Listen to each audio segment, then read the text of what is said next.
வணக்கம். இன்னைக்கு நம்ம கதை அலசலுக்கு உங்களை அன்போடு வரவேற்கிறேன்.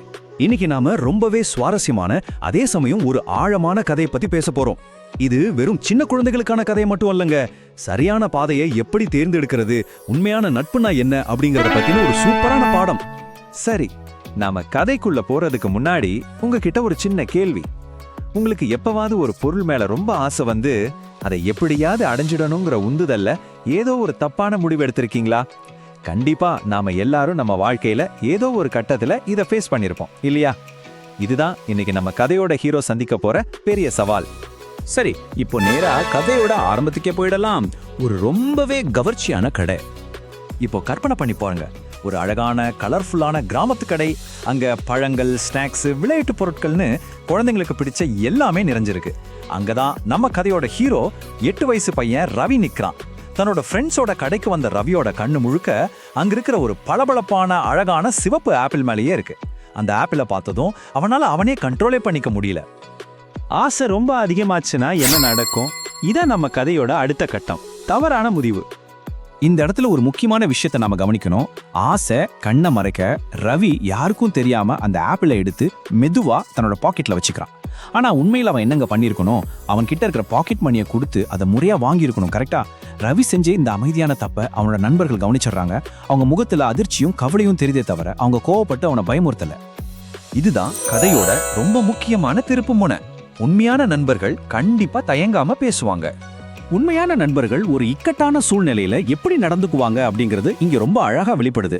கடையை விட்டு வெளியே வந்ததும் அவங்க ரவியை மென்மையா தடுத்து நிறுத்துறாங்க. காசு கொடுக்காம ஒரு பொருளை எடுக்கிறது எவ்வளவு பெரிய தப்புன்னு ரொம்ப அன்பா எடுத்து சொல்றாங்க.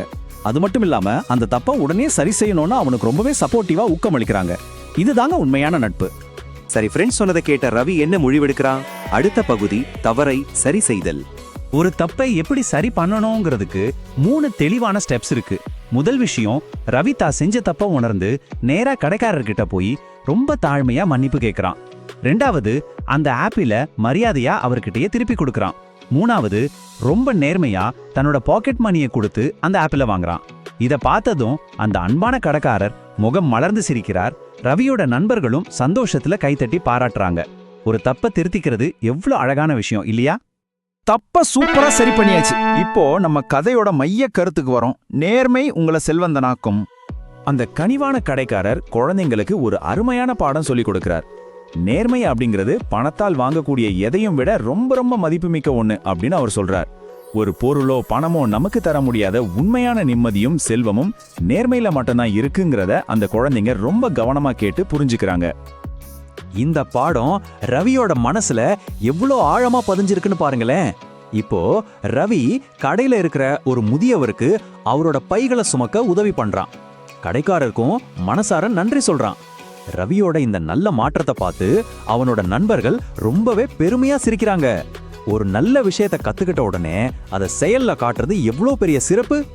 ரவியோட மனநிலை எப்படி மாறிச்சுங்கிறத இந்த சின்ன டைம்லைன்ல பார்க்கலாம். முதல் நிமிஷத்துல கடையில அவனுக்கு ஏற்பட்ட சலனம், ஆசை.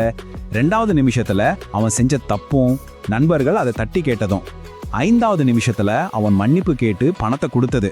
10வது நிமிஷத்துல பாத்தீங்கன்னா எந்த குற்ற உணர்ச்சியும் இல்லாம ரொம்ப பெருமையோடும் நேர்மையோடும் வீட்டுக்கு நடந்து போறது. நாம நினைச்சா நம்ம தவறுகளை உடனே திருத்திக்க முடியுங்கிறத இது ரொம்ப தெளிவா காட்டுது. சூரியன் மறைவர அந்த அழகான பொன்மாலை நேரத்துல அமைதியான கிராமத்து பாதையில நண்பர்கள் எல்லாரும் சந்தோஷமா கைகோர்த்து நடந்து போறாங்க.